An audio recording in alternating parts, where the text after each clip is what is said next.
Hi, it's Fies Tarot. Hello, Sagittarius Placements. Mid-June. So, yan po ang ating titingnan para sa iyo. Again, kung may tanong, mag-message na lang po. Direct message. Okay?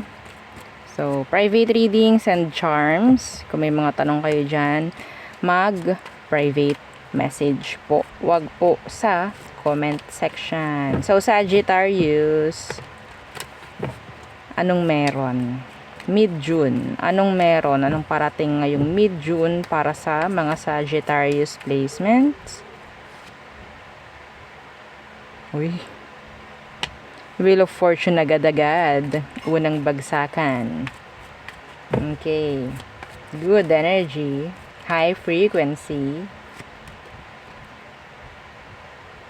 Pero hindi nakikita ng iba. Ha? Iba dito, lalagpas sa kamay, lalagpas. Dadaanan lang kayo. Ng magagandang opportunity. Sayang naman. Yes, hindi ko malaman kasi pwedeng hindi nyo ikagrab. Hindi nyo susubukan. Hindi nyo, mga ganyang bagay, no? Sayang to. Wheel of Fortune na ang nalapit. Ay, meron ditong 9 of Swords. Feeling scared. Mga ganyang bagay. Naku, nakakatakot tong ganito. Itong nasa ibabaw, 6 of Wands. That is victory. Naku, kung ako sa inyo. Yung iba dito po may chance po na makaalis or makarelease, no? Sa energy ng being stuck. And that is nice. No? Congrats na agad kita. Congratulations. So, what else for Sag? The Sun. Ang gaganda ng card mo, Ang gaganda. Wheel of Fortune, then tinabihan ng Sun.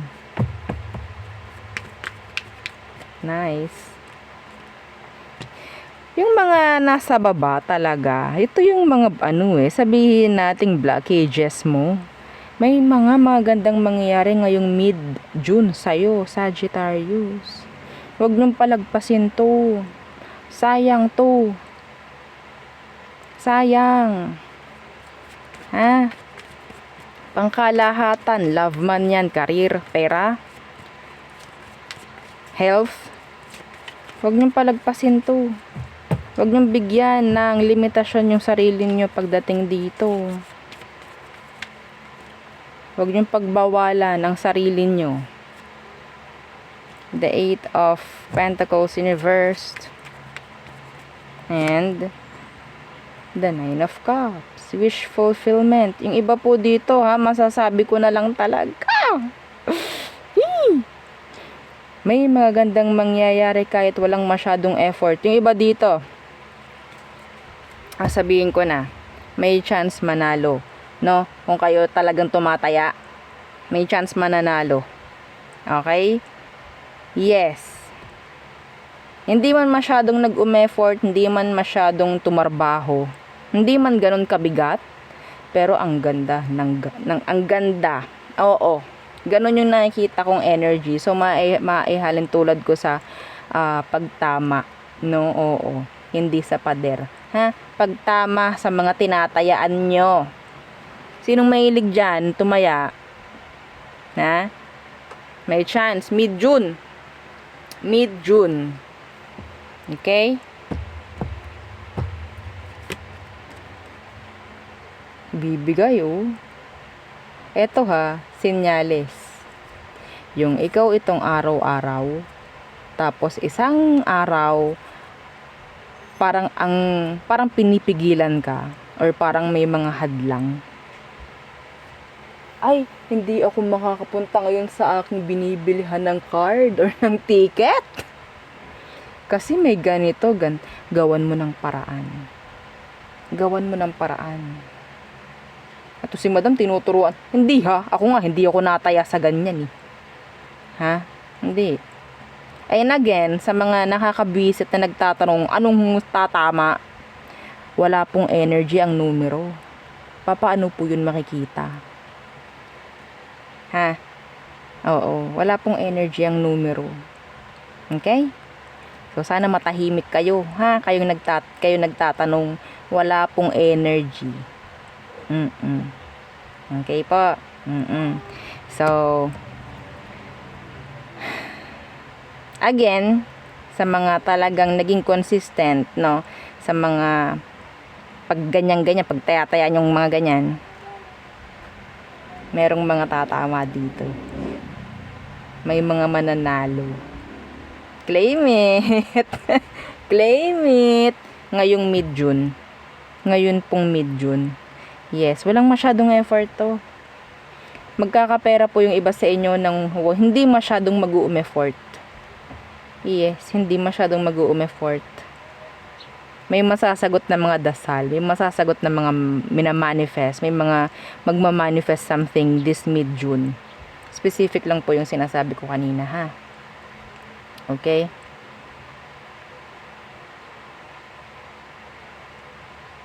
So, energies po ang ating tinitingnan. Oo. Kaya, yes, nakikita ko may chance.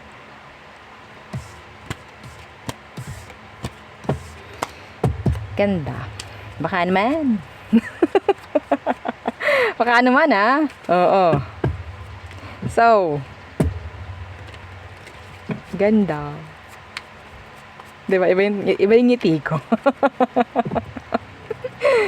Nakakasaya lang kapag may mga ganyang readings. Oo. Mga pa-surprise na universe. So, what else for Sag? What else? Death. Okay. So, transitions, changes. The Three of Pentacles in the reverse. Uy, may matatapos ng mga kaguluhan or issue. Pwedeng sa workplace. Yeah. Meron ng mabababaan ng kung ano man. I don't know, like papers, contract, mga ganyan, or kaso, mga ganyan. Basta anything na parang inilalaban na hindi nabigyan ng pansin noon, pwede pong mabibigyan na ng pansin. Okay? Ngayong mid-June. Page of Cups in reversed. Gagawa na ng way si crush mo. Or yung may crush sa'yo, gagawa na siya ng way. Mga simpleng mga simpleng energy lang. Pero yes, sasabihin natin yan kahit ganito. Kahit ganyan lang. Okay?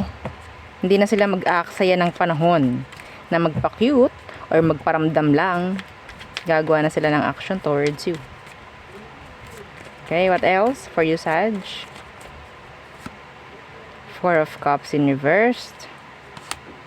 The Seven of Pentacles. Somebody's waiting. They're sad. Anong meron dito? May nangyaring ending sa inyo ng tao. They want conversations, maybe answers, or clarity, closures if ever. Anong next action yan? Pwedeng makipagkita, basta nandun yung reconnection dito sa taong to. Ayaw na nila na maghintay, feeling nila lalong hindi maayos, kaya gagawa na sila ng paraan. Wala na akong sasabihing zodiac. Kasi alam ko ang daming magtatanong, Madam, anong zodiac nun? May mga nakaka-resonate, tas mamaya magsasabi ako ng zodiac, ay baka hindi akin yun. So, hindi na ako magsasabi ng zodiac. Okay? Doon sa energy na yon. Kasi mga lang naman sila. Ang nakikita ko ay ang mga ibinigay lang naman ay sabihin natin nasa hindi naman sila ganun kalakihan or kalakasang energy. Okay? Yeah. Puro minor lang din naman. Minor arcana. Okay? So, sa love, anong meron? Anong parating? For Sagittarius placements ngayong June, I mean mid-June, talagang nagpapakita yung Six of Cups mo, and meron pang Two of Cups na nakita. Some of you might be dealing with a water sign. 6, consistent ang number 6. Okay, so 6 of Pentacles. Wanting forgiveness, maybe, or another chance. Ooh, the Lovers. May magbabalikan this mid-June. Earth sign, Gemini. Pagbabalikan. May hihingi ng patawad. Merong gustong bumalik. May, yeah, hindi nila kaya. Yeah. What else? Ten of Wands. Page of Pentacles, Universe. Sino man tong hindi mo kausap ngayon, sasabog na. Gustong-gusto na tong kausapin ka, gustong-gusto niya gumawa ng way towards you. Hindi nila kaya yung situation na hindi ka kasama, maybe. Ang dami nitong gusto sabihin sa'yo, actually. Yeah, they want this. The Ace of Pentacles. A new beginning. Maybe, a new chapter. Okay. Could be younger.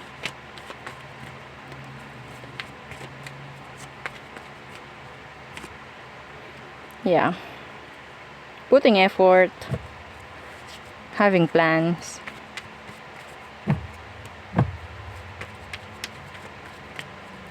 What else for Sagittarius? This mid-June, pagdating sa love, anong meron? Anong meron pagdating sa love? The Moon in reverse. Longing. Craving.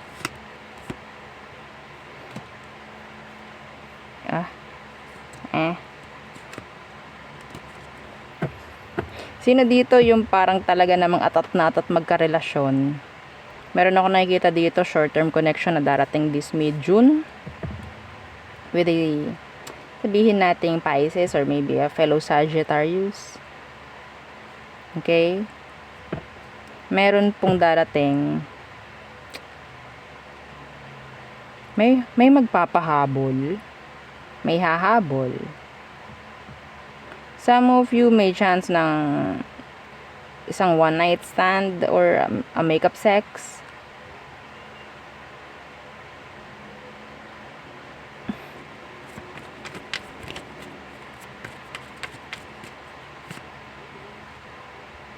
Yeah, na hindi naman magbibigay ng sabihin nating good energies sa'yo. Yeah, the Six of Cups. O, diba nagpakita muli. This could be somebody na pwedeng nasa past mo na. Reconnection. Be careful. Nasa energy sila ng moon. The moon in reverse. So, they're needy. They're longing. So, nasa low frequency yung person. So, may chance baka mahawa ka. Baka mahawa ka ng pagiging low frequency ng tao through sex. Na ipapasa yun. Yung energies na ipapasa po yun through sex. Okay? Kaya wag nyo nang asamin. Na, so be careful na lang. So yun lang, short reading lang naman for you. Again, so yun po ang aking reading for you, Sagittarius placements. Again, please don't forget to like, share, and subscribe, and follow our every page and sa nating YouTube channel na nasa description box below. Again, thank you. Goodbye.